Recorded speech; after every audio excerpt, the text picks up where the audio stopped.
ഇന്നത്തെ topic vitamin ഡീനെ പറ്റിയാണ്. എനിക്ക് സ്ഥിരമായിട്ട് കേൾക്കുന്നതൊരു ചോദ്യമാണ്, ഡോക്ടറെ ഞാൻ കാൽഷ്യം ഗുളിക കഴിക്കുന്നുണ്ട്, അത് പ്രശ്നമാണോ? പ്രശ്നമാണ്.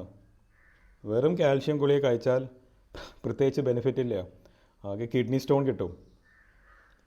വിറ്റാമിൻ ഡിയുടെ ഫങ്ഷൻ തന്നെ നമ്മൾ കഴിക്കുന്ന കാൽഷ്യം ബോഡിയുടെ അബ്സോർപ്ഷൻ കൂട്ടാനാണ്. ആ കഴിച്ച കാൽഷ്യം എല്ലിലേക്കും മസിലേക്ക് പോവും. അത് വൈറ്റമിൻ ഡി തന്നെ വേണം.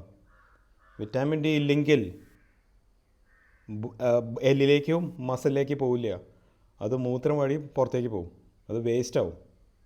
സോ വെറും കാൽഷ്യം ഗുളിക കഴിച്ചിട്ട് കാര്യമില്ല, കാൽഷ്യത്തിൻ്റെ കൂടെ വൈറ്റമിൻ ഡിയും വേണം. ഈ വിറ്റാമിൻ ഡിയുടെ ഫങ്ഷൻ തന്നെ നമ്മളെ കുടലിൽ നിന്നും നമ്മളെ കിഡ്നിയിൽ നിന്നും കാൽഷ്യം അബ്സോർപ്ഷൻ ചെയ്യാനാണ്. സോ 3 റോളുണ്ട് ഇതിൽ. ഫസ്റ്റ്, നമ്മൾ കഴിക്കുന്ന കാൽഷ്യം വൈറ്റമിൻ ഡി സഹായത്തിൻ്റെ കൂടെ എല്ലിലേക്ക് പോവും.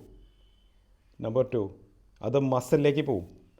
മസിലിൻ്റെ കറക്റ്റ് ഫങ്ഷൻ കിട്ടാൻ വൈറ്റമിൻ ഡി കാൽഷ്യം വേണം. കാൽഷ്യം കുറഞ്ഞ ആൾക്കാർക്ക് മസിൽ വീക്ക്നെസ് വരും. സോ വൈറ്റമിൻ ഡിയുടെ സഹായം വെച്ചിട്ടാണ് മസിലിലേക്ക് പോവുക. പിന്നെ തേർഡ്, ഏറ്റവും ഇമ്പോർട്ടൻറ്റ് സംഭവം, നമ്മളുടെ ഇമ്മ്യൂണിറ്റി കൂടും, പ്രതിരോധശേഷി കൂടും. വൈറ്റമിൻ ഡി കഴിക്കുന്ന ആൾക്കാർക്ക് ഇൻഫെക്ഷൻ അല്ലെങ്കിൽ അസുഖങ്ങൾ വരാൻ സാധ്യത കുറവാണ്. സോ ഇതിൻ്റെ മെക്കാനിസം ഓഫ് ആക്ഷനൊക്കെ ഞാൻ വേറൊരു വീഡിയോയിൽ ഞാൻ തരാം. സോ ഇതാണ് 3 ഫങ്ഷൻ വൈറ്റമിൻ ഡിയുടെ.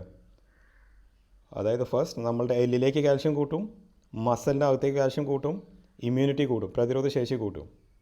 Thank you.